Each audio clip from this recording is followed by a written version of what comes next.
I had a summer job when I was a 15-year-old girl. That was a few miles from my house. I lived in a rural, wooded area, and my parents never let me go into the woods by myself. But they worked days, and my job started at noon every day, so I had to walk to work. I chose to disobey them and walk through the woods instead of on the road to work because it cut about a mile off of my walk. So every day, at the same time, I'd walk through the very much abandoned state forest down a deer path for a mile or so until it intercepted a railroad track. Then I'd walk a couple more miles down the railroad tracks into town to my job. Stupid, I know, but I was 15. Taking this path always freaked me out. And I always felt like I was being watched, but it was shorter and less sunny and less hot. And so I ignored my instincts, thinking my parents' influence was just making me paranoid. My parents would pick me up after my shift, unaware of my daily routine. This continued for weeks. One day, I'm walking about a mile from any houses, deep in the woods, and there are 2 porn magazine pages that had been ripped out and placed on the trail facing me. They hadn't been there the day before. I was completely creeped out, as they were clearly, intentionally placed, and probably for me, since very few people utilized this area. But I kept walking, because if I turned around at this point, I'd have further to go, to get out of the woods. And then there was a huge hill to climb, to get back to my house, and no one would be around there to help me. Anyway, this was a densely wooded area with brambles and dogwood and rolling hills, so I couldn't see very far in any direction. Suddenly, I could hear someone else walking close by. I stopped, and I would hear them for a split second, and then they would stop. They sounded like they had change in their pocket, so I knew. It wasn't an animal, but because of the echo, I couldn't tell where it was coming from. Just to check that I wasn't crazy, I stopped once more and heard the same noise, which quickly stopped. When I stopped, that's when I knew I was being stalked. My heart was racing with fear, and my vision went blurry, but my instincts told me not to speak and not to run, but just keep walking down the dense deer path further into the woods. My gut told me not to look behind me. I could sense there was someone right behind me on the deer path now, but I did not look back. Now, I'm a rather short, slightly chubby person. Always have been. And looking at me, you'd probably assume that I couldn't run very fast. So if you wanted to catch me deep in the woods, you might assume you had plenty of time to do so. And looking back, I think that is exactly what this creep was thinking. But back then, I ran cross-country and track and could run a 7-minute mile, and hills were my specialty. I always placed really well on hilly terrain. By no means was I a great runner, but certainly I was likely faster than whatever pedo creep was hanging out in the woods, stalking a little girl. It's not that I was processing this thought at the time. I just instinctually knew not to run. Yet, I kept walking seemingly deeper into the woods, because I knew the train track was up ahead where there would be more space to run without tripping or getting caught in the tree branches. It was terrifying to not look back, but something told me not to. While I walked, I felt like my entire body was shutting down. It's a feeling I've never felt before or after that day. It was the feeling of being prey. Everything went blurry, and I could feel blood pulsing in my ears, and my heart was pounding. I just kept walking like nothing was happening and did not turn around. But I could feel someone maybe 5 or 10 feet behind me at this point, following me for a good 1/8 of a mile. I didn't turn around. I didn't scream because I knew no one would hear me. As soon as I got nearer the train tracks, which were elevated along a man-made gravel mound, I ran.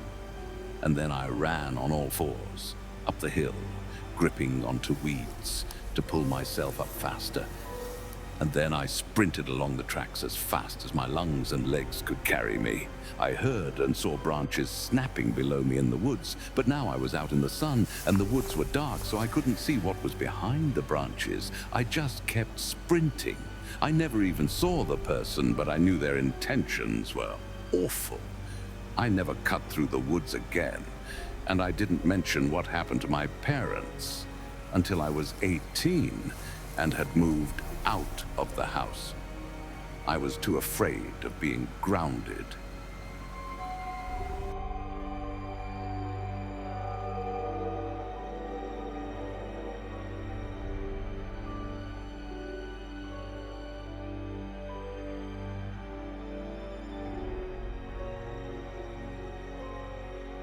This happened to me about 11 years ago. When walking home from a friend's house at night, I'll just get straight into it. I used to live in a rural part of the UK and have lived in rural areas most of my life. So I was used to long walks, occasionally at night, especially before I could drive. They never bothered me too much. I'd get creeped out occasionally, but this one night was the most terrifying experience I ever had. There was this one friend who used to live roughly 3 miles away from my house. He had cool parents and my other friends, and I would often go over his house and play video games and hang out. Occasionally, this meant walking home at night if I stayed late. There were 2 ways back from his house. The roadway, which was about 5 miles long and took about 30 to 45 minutes. The roads were very quiet and eerie sometimes, but they were lit by street lamps, so it never bothered me walking this way. The other way was a shortcut through some woods, which took off about 2 miles, and the wooded bit was about a mile or so long. I often favored the wooded shortcut, and have probably walked it over 100 times. The woods were dark, however, combined with the lack of ambient light due to living in a rural area, and you had absolute abyssal darkness. Luckily, most of the time I had my phone light to walk with. But sometimes my phone would die or the battery would be so low the flash wouldn't work, and I'd have to use my screen light. As you've probably guessed by now, this was one of those occasions. I remember my friends and I had just finished watching a film. It was nearing 10 p.m., so we all left my friend's house and headed our separate ways home. I contemplated briefly which way I should go and decided to take the shortcut through the woods. I started walking away from his house and towards the path that headed into the woods. The streetlights dimmed as I entered the fields before the woods. I glanced at my phone and saw my battery was really low. Only enough power left for a couple of minutes of flash, and then I'd have to use my screen for light. That wouldn't last the whole way either. As I saw the tree line approaching, I switched on the flash and followed the well-trodden path into the dark. To my dismay, my light died within seconds of entering, and I flipped my phone over to try and shine the way using the screen. As I walked, I looked out for all of the familiar landmarks I was used to seeing to ensure I was heading in the right direction. Funky tree stump, check. Half-fallen fir tree, check. Enormous puddle I had to jump over, check. All was going well. I was halfway through the woods when my phone completely died. I remember the moment it happened. I was engulfed in darkness. And I'm not sure if you've experienced this level of darkness before, but it was so dark I couldn't even see the outline of my hand centimeters in front of my face. Naturally, my pace slowed considerably, and I started holding my hand out in front of me to make sure I wasn't going to walk into a tree or something. I continued walking for another minute or so, until all of a sudden a pungent smell hit me. Cigarette smoke. I glanced around but couldn't see anything. Then I heard it. A cough. I wasn't alone. Thoughts raced through my head. Who would be out in the woods in the dark? Are they following me? Am I lost? I quickened my pace again, throwing a little caution to the wind. I carried on walking and tripped slightly on a branch. As I regained my balance, I heard another sound. Branches breaking underfoot. What sounded like right behind me. The snapping turned into fast footsteps that grew louder and louder. I started sprinting. I felt the well-trodden path turn to brush. I felt branches, logs, and plants hitting my legs. It wasn't long before I fell hard. I was lying on the floor, holding my knee. I could still hear branches snapping around me and a voice muttering something. I didn't dare move. Then all of a sudden, they turned on a torch. I couldn't see anything except for the beam of light which seemed to be eaten quickly by the darkness of the forest. I lay motionless on the ground as the beams swept through the trees. I could still hear the person mumbling, a deep growl. The crunching of footfalls grew and grew. They were only several feet from me by this point. I couldn't breathe. The light went out, the snapping of branches grew, and then nothing. Quiet. My eyes were wide open, but I couldn't see anything. Then I could hear wheezing right above me. I wanted to cry. I wasn't sure if the person could see me or not. They could have been staring right at me, and I wouldn't know. This carried on for about 5 minutes until the crunching of leaves and snapping of twigs started up again and got fainter and fainter as they moved away from me. I remained lying down for another 5 or 10 minutes, contemplating my escape like an idiot. I ran off the path and wasn't sure which way was back to it or was home. I didn't really care. I thought I was going to walk in one direction until I left the woods and get home from there. I knew as soon as I started moving again, if the person was still in the woods, they would hear me. Should I run or try and sneak out? I opted for the latter. I slowly rose to my feet, listening constantly to my surroundings, picked a direction and started walking. I wasn't perfectly quiet, but quiet enough to be sure I wouldn't be heard from too far away. I kept hearing snapping sounds and rustling in the distance, and every time I froze, I'd hold my breath until I was happy no one was there, and then start walking again. I repeated this pattern for what felt like an eternity, until eventually I found the path. I screamed for joy in my mind and sped up my pace. After another 10 minutes, I saw it. Light, streetlights filtering in through the trees. I'd never been so happy to see a maker street lamp. But as I progressed to the end of the woods, my heart sank. At the end of the path was a black silhouette, unmoving. Contrasted against the light background was the dark figure of a man. What should I do? Maybe it's a different person. Perhaps it's someone walking their dog. I froze and watched them silently, but they didn't move at all. They just stood there like they were guarding the entrance to the woods. I didn't know what to do. By this point, I'd had enough. I was so close to getting out, I decided to just run straight towards the exit. Straight towards them. I was a 6'5" young man. If they wanted to stop me, they'd have a hard job of it, I thought. So that's what I did. I started sprinting.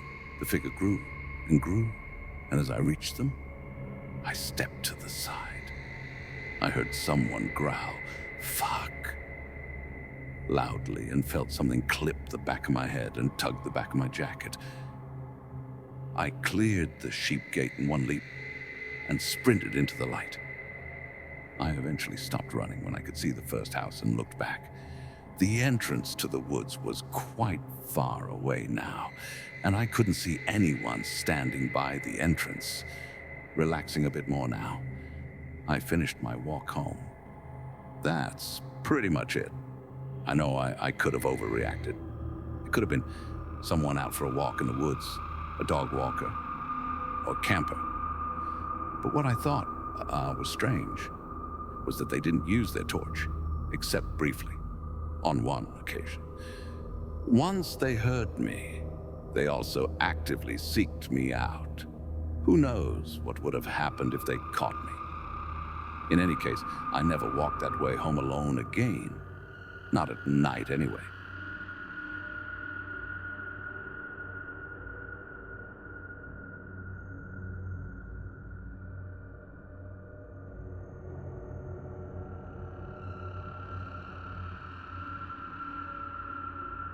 This did not happen to me, but to one of my good friends.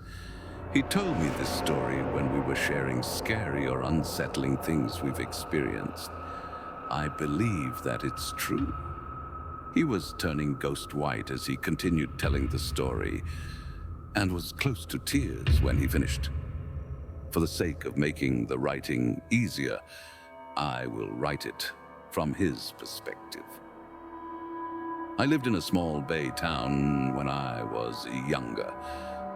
A town small enough to the point where everyone knows each other and any gossip would be consumed by the town in less than an hour.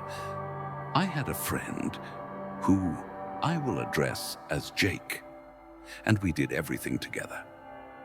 There wasn't much to do in a small town, so we'd usually play video games all night and drink if we could find any alcohol.